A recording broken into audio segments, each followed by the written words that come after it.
He had always trusted what could be heard. Words, promises, arguments. In his world, meaning lived in sentences, and power belonged to whoever controlled the conversation. Silence was just an absence, a gap between things that mattered. He believed that if something didn't come wrapped in explanations, it couldn't possibly change anything. Then one night, something walked into his life that said nothing at all, and changed everything. The evening itself was unremarkable. A corporate event shoehorned into a hotel bar, trying hard to look exclusive. Dim lights, curated playlists, people in suits and dresses pretending to enjoy themselves. The air was thick with alcohol, cheap cologne, and the vague scent of stress hiding behind laughter. He stood at the edge of the room, half engaged in a conversation about projections and targets, nodding in the right places.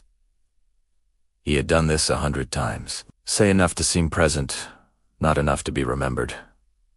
Stay safe. Stay neutral. Stay forgettable. Then, mid-sentence, his world shifted. Not because of something he heard, but because of something he breathed. It arrived so quietly he thought he'd imagined it. A thin ribbon of scent slipped into the stale air, slicing through the haze with surgical precision. It wasn't loud or sweet or sharp. It was low, deep, and composed. It smelled like intention. Warm, but not soft. Clean, but not sterile. It had a quiet authority. The olfactory equivalent of someone who doesn't need to raise their voice to be listened to. His own voice faltered. He stopped talking, and the person in front of him barely noticed. They just kept going, filling the space he'd left. But he was no longer listening. His attention had detached itself, and was now trailing that scent through the room like a tether. He scanned his surroundings. Nothing had changed visibly. People clustered. Glasses clinked. Someone laughed too loudly, but somewhere in that mix, the air was different. His eyes landed on a figure near the center of the room, close to the bar. They weren't doing anything special. No big gestures, no loud laughter. They stood with relaxed posture, one hand around a glass. Their clothing was well cut but understated, the kind only people who pay attention would recognize as expensive. The scent seemed to live in the space around them. He watched. People approached them casually, as if by accident. Someone touched their arm lightly as they spoke. Another leaned in without realizing how much closer they had moved. Voices around them dropped a fraction of a tone. The people who entered that small radius of air left it a little slower than they de-entered, like their internal pacing had been gently altered. The fragrance drifted outward, carrying something he couldn't describe. Except to sigh. This feels different from everyone else here. He felt ridiculous for noticing, ridiculous for caring. It was just a smell, but the feeling it brought wasn't ridiculous. It was unnervingly clear. I am suddenly more aware of myself than I was a second ago. He realized, standing there, that this was the first time all night he felt truly present. As the evening moved on, he migrated closer. Not obviously, drifting table by table, conversation by conversation, until he found himself at the bar, ordering a drink he didn't want. Standing a few feet away from the silent center of whatever this was, the fragrance was stronger here, but still not overwhelming. It didn't jump at him. It simply existed, steady and unbothered, like someone who knows they're being watched and doesn't care.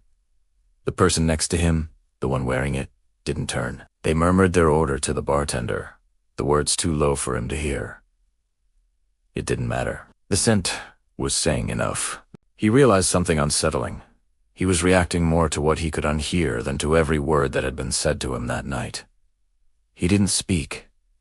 Neither did they. For several long seconds, they just stood there, side by side. The noise of the room blurred, pushed further away. Then someone called his name from across the room.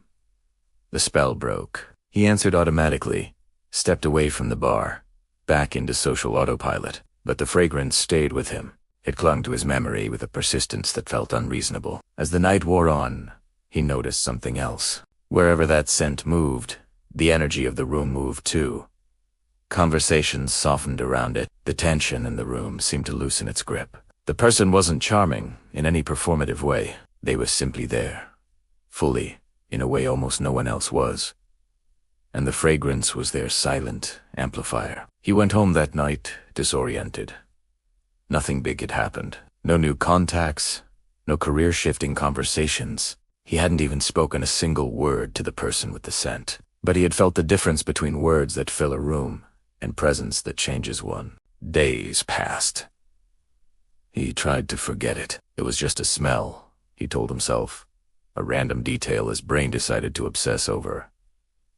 Then it happened again, not at an event, but in the most ordinary place.